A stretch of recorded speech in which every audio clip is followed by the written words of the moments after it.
అండి, నమస్తే అండి. మీ శైలుని నేనైతే అండి మష్రూమ్ కర్రీ చేస్తున్నాను. కొంచెం డిఫరెన్స్గా చేస్తున్నానండి. చాలా బాగుంటుంది ఈ కర్రీ ఎలా చేసుకుంటేని. ముందుగా అయితేనండి శుభ్రం క్లీన్ చేసేసుకొని శుభ్రంగా దీనికి ఇసుకలాగా ఉంటుందండి, ఇదంతా కడిగేసుకోవాలి. ఆల్రెడీ కడిగేసుకున్నాను నేను.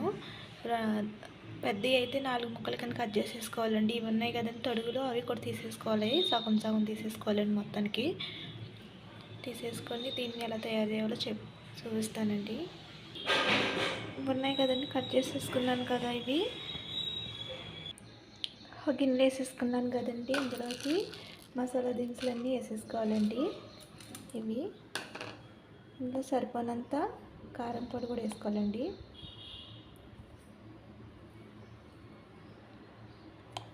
సాల్ట్ కూడా వేసేసుకోవాలి.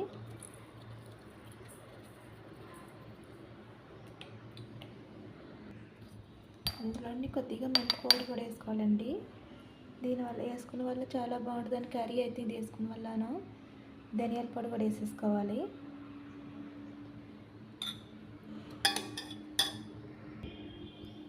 ఇందులో మేతి కూడా వేసేసుకోవాలండి.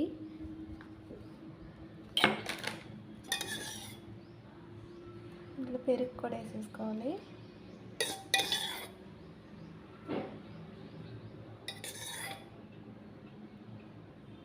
ఇవన్నీ మిక్స్ చేసుకోవాలండి. సారీ అండి, ఇందులో అయితే పసుపు కూడా వేసేసుకోవాలండి. ఇందులోనే ఒక 2 డబ్బులు కరివేపాకు కూడా వేసేసుకోవాలండి. ఇవన్నీ బాగా కలిపేసుకోవాలి. అంతా కలిసేలాగా ఒక 10 నిమిషాలు పక్కన పెట్టేసుకోవాలండి, ఫ్రిడ్జ్లో పెట్టుకొని.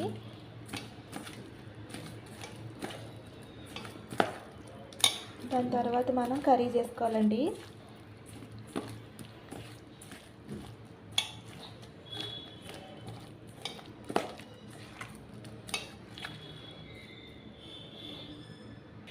పక్కన పెట్టేసుకుని ఫ్రిడ్జ్లో పెట్టేసుకోవాలండి. ఇది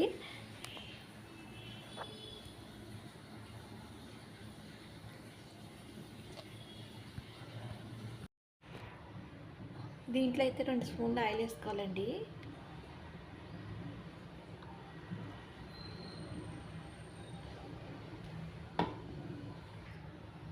ఆయిల్ ఎక్కింది కదండి, ఉల్లిగడ్డలోని గ్రీన్ చిల్లీ కూడా వేసేసుకోవాలండి. ఇందులోని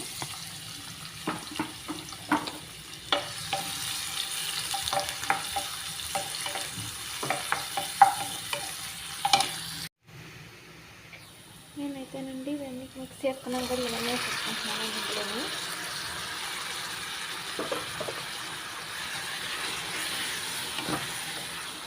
ఉల్లిగడ్డలు వేసుకొని కదా వేసేసుకున్నానండి.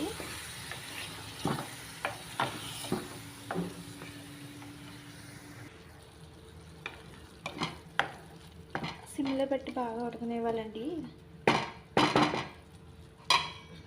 ఒక 10 నిమిషాలు మూత పెట్టేసుకోవాలి. ఈ కర్రీ అయితే ఇలా చేసుకుంటే చాలా బాగుంటుందండి. బిర్యానీలో కూడా బాగుంటుందండి కర్రీ. చపాతీలోకి, రైస్లోకి, బిర్యానీలోకి అన్నిటిలోకి బాగుంటుందండి కర్రీ అయితేని. మీకు నచ్చుతుందని అనుకుంటున్నానండి నేనైతేని. కర్రీ అయితే అయిపోయింది కదండి. కొద్దిగా కొత్తిమీర వేసుకుంటున్నాను లాస్ట్. అయితే పెద్దగా మసాలాలు వాడలేదండి ఇందులోనైతేని.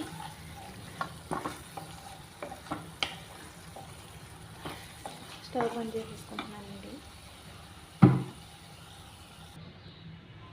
ఈ కర్రీ అయితే చాలా బాగుంటుంది. తప్పకుండా మీరు ట్రై చేయండి. దాంట్లో తీసేసుకుంటాను నేనైతేని.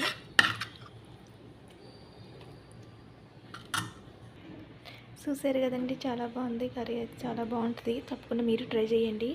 Bye friends.